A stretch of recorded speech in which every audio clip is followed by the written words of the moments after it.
Magandang gabi po sa inyong lahat.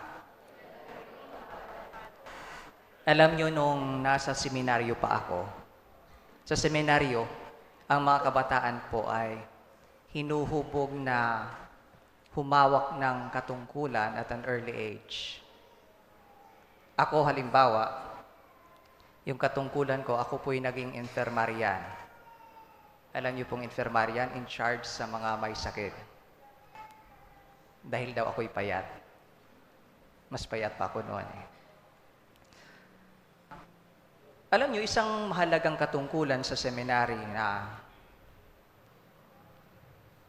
para sa akin ay talagang napakalaga ay ang maging bell ringer. Yung taga-kalimbang ng kampana. Sa seminary may isang bell kami. So pag rising, ikaw yung magkakalimbang. Ang tunog po ng kampana ay gabay sa aming mga gawain sa buong araw. Halimbawa, ang schedule namin, 5:30, rising. Babangon na kami. Magwa-wash up. Magme-make up.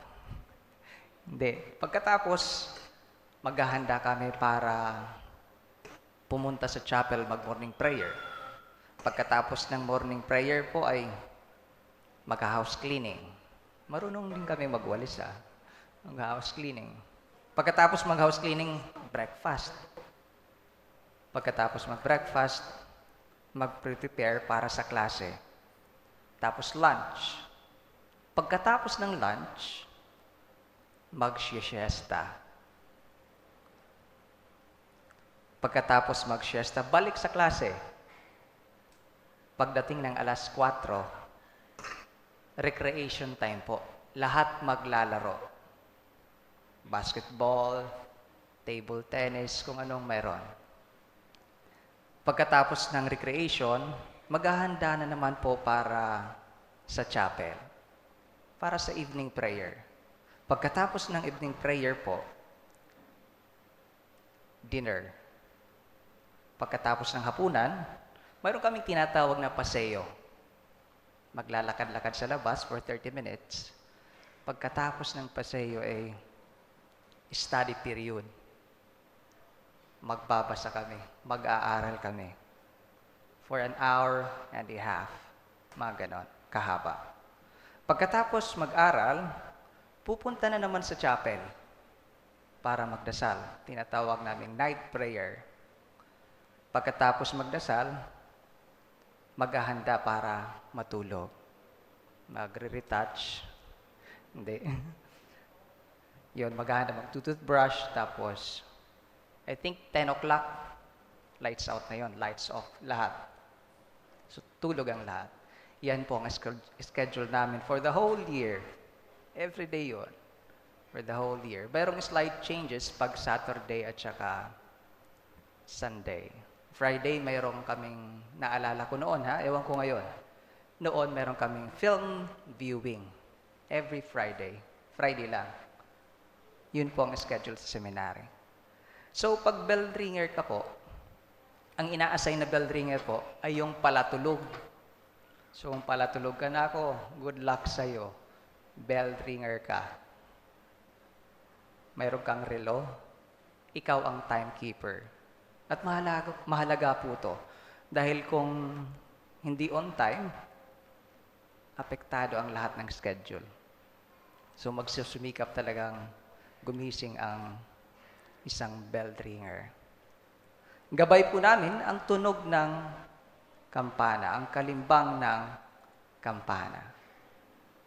Ngayong linggo, second Sunday of Advent, ang ating pong gospel ay tinatawag tayo na makinig sa tinig ni San Juan Bautista.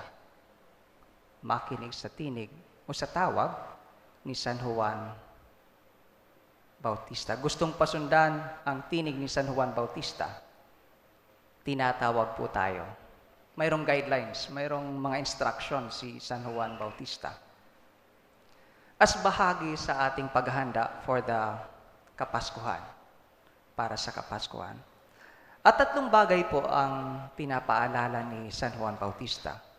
Inyo pong narinig, una, na si Juan Bautista ay nagbinyag. Sino po sa inyo ang alam kung kailan kayo bininyagan? Wala po. Sayang. Maibibigay akong kotse. Hindi. Ako po'y bininyagan noong December 26, 1981.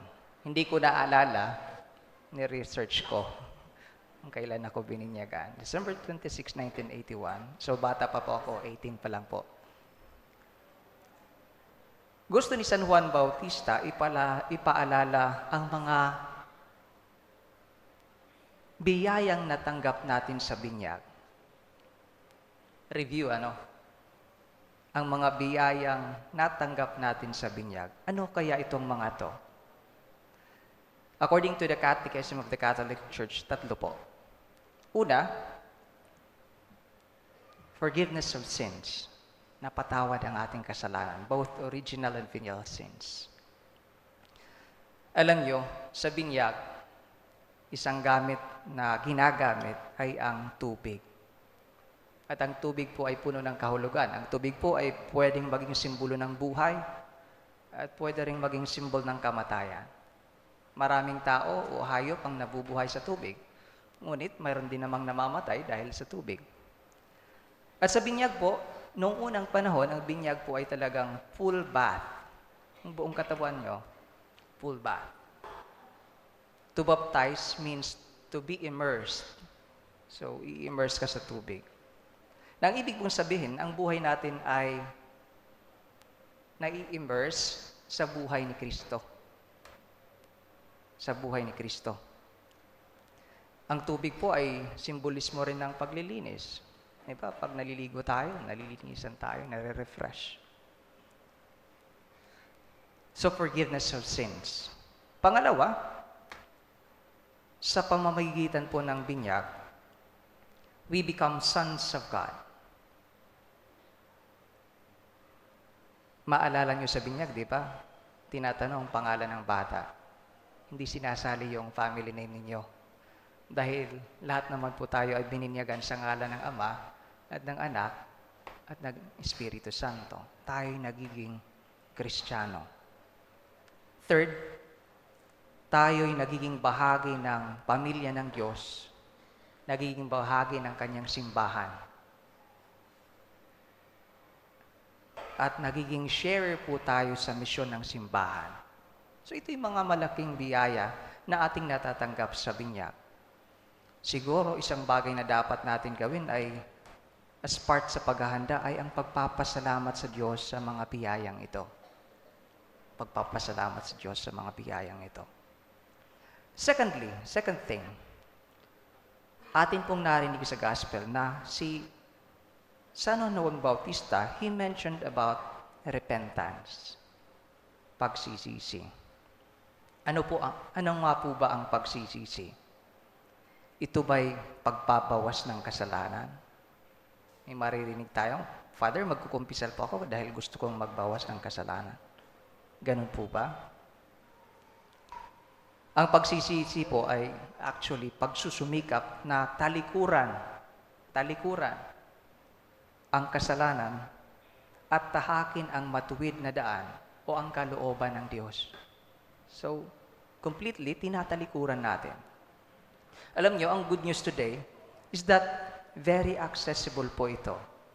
Inyo pong makikita na every afternoon mayroon tayong kumpisal as bahagi ng ating paghahanda.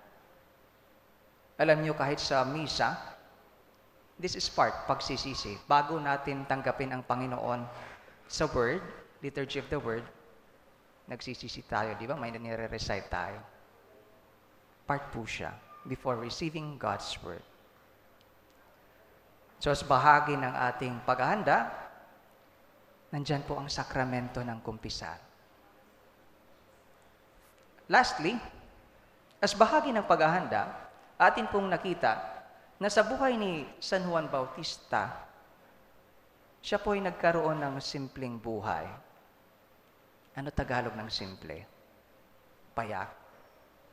Well, okay. I'm learning. payak.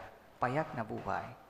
Translation po ng simpleng buhay, disciplined life. Kung nandito kayo kagabi, sabi ni Father De La Rosa, orderly na buhay. Ano po ba ang disiplina? Ganito po yan. Narinig ko sa isang pare.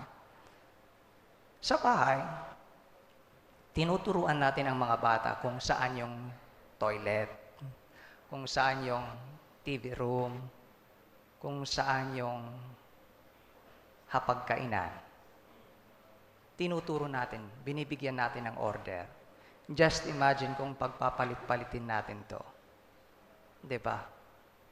There will be disorder. There will be disorder. Kahit yung simpleng bagay na ituturo natin sa bata, yung kunin yung basura at ilagay sa basurahan, that's discipline. Instilling discipline sa buhay natin. So as bahagi po ng ating paghahanda, binibigay po ng simbahan ngayon si San Juan Bautista bilang modelo. Pasalamatan ng Diyos sa mga biyayang natanggap natin sa binyag. Pangalawa, magkumpisal. And lastly, mamuhay ng payak.